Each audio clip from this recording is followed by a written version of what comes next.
You're tired of your 9 to 5 or just been laid off. Okay. Whether you're a store owner, digital nomad, or just someone with a passion trying to make ends meet, this guide is for you. Doing business online isn't always about being famous and selling merch to your audience. This isn't really merch, it's kind of like advertising. Or being a fitness guru selling protein bars. This is like an all-time classic. Some people sell pics online. I'm over 18, I can do what the hell I want. While most often we talk about physical products, there is far more that you can sell or rent online. My name is Getz, web designer and audiovisual freak. At Digitools provide you the information and services you need to go from thought to action. This video goes through different options to make a partial or full income online. Just remember, we don't provide financial advice, and doing business online always comes with risks and legal requirements. First, we need to define what can be sold online. That can be physical products, Fashion and apparel, electronics, sport equipment and outdoors, toys, food, furniture, music instruments, toilet paper, cars, tanks, and so on. anything material that can be packed and shipped. Digital products, Ebooks, audiobooks, NFTs, Is the man actually serious? Photoshop templates, vector files, stock photos, royalty-free music, and much more. anything that can be delivered as a file.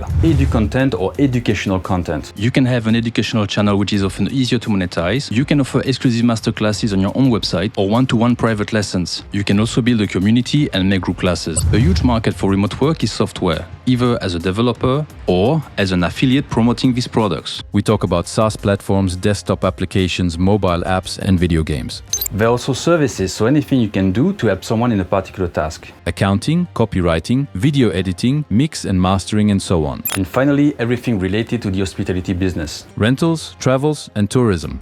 For the ones in search of a get-rich-quick scheme, You can become rich, sometimes quickly if you're lucky. You think you're smart? I bought this coin and it's going up. You could have bought any coin and it went up in the last year. I don't have to work anymore. Yes, you f***ing do. So how do we start? With all my experience in failed businesses, I've learned to pick one project at a time and stick to it, picking one thing that I can do on a daily basis until all the steps are completed. Think about it before you spend your time and energy into it. See what you can do on a daily basis and what you're gifted at.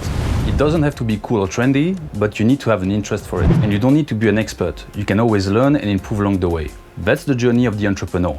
the goal isn't to burn yourself out, it's a business. You just have to be busy doing something for an income. Now let's see where we can sell these products and services. There are three main types of e-commerce solution: managed, self-hosted, and widgets. What we call managed are SaaS platforms like Shopify or Equid that don't require any maintenance. All security features and updates are managed by the platform itself. The other solution is to rent a server and database and host yourself the software with something like WooCommerce or Magento. It can be cheaper, but if you're a complete noob, it might be better to just hire a developer or use a managed platform. Widgets are like modules that you can add to your existing website. They provide e-commerce capabilities, display products on a page of your choice, and come with a cart and payment gateway. Usually used for selling merch, Equid is a good example of a widget solution. You can also sell products and services on marketplaces. The main difference between your own website and a marketplace is the user experience and the management of the user data. You can bring potential customers to your website. Once there, they focus on what you have to offer. With the marketplace, they may visit your page first, then decide to buy from someone else.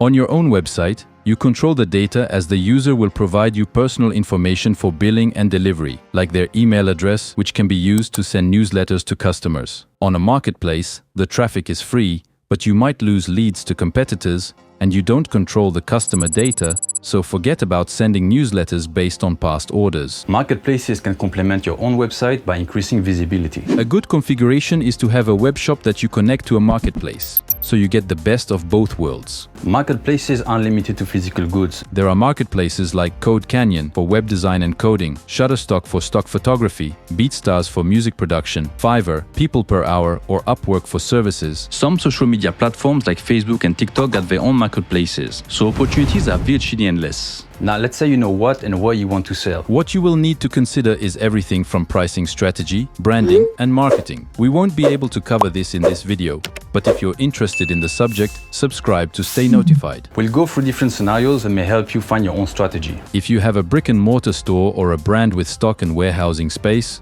you can start by opening a web shop using an e-commerce platform like Shopify, Equid, Magento, or WooCommerce. Connect a memorable domain name for the site, add your products and info, connect a payment gateway like Stripe, then advertise your site everywhere you can. Just make sure that you have a budget that you can allow yourself to lose, because you might need to test some ads and you might not have any clients before you spend the entire amount. Once on your website, users can add products to a cart, go through a checkout, enter their billing and shipping information, then pay through the payment gateway.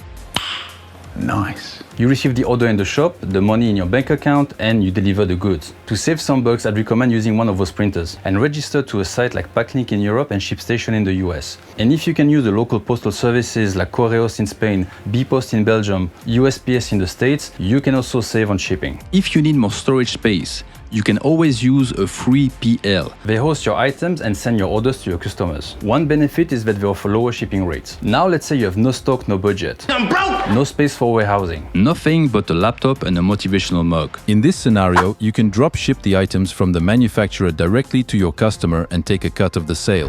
Okay, so what can be drop shipped? Clothes with print on demand like Printful. Toys, electronics made in China. China in particular. Protein bars, food supplements, medicine pills. This is drugs. These are highly regulated and careful with fake quality control.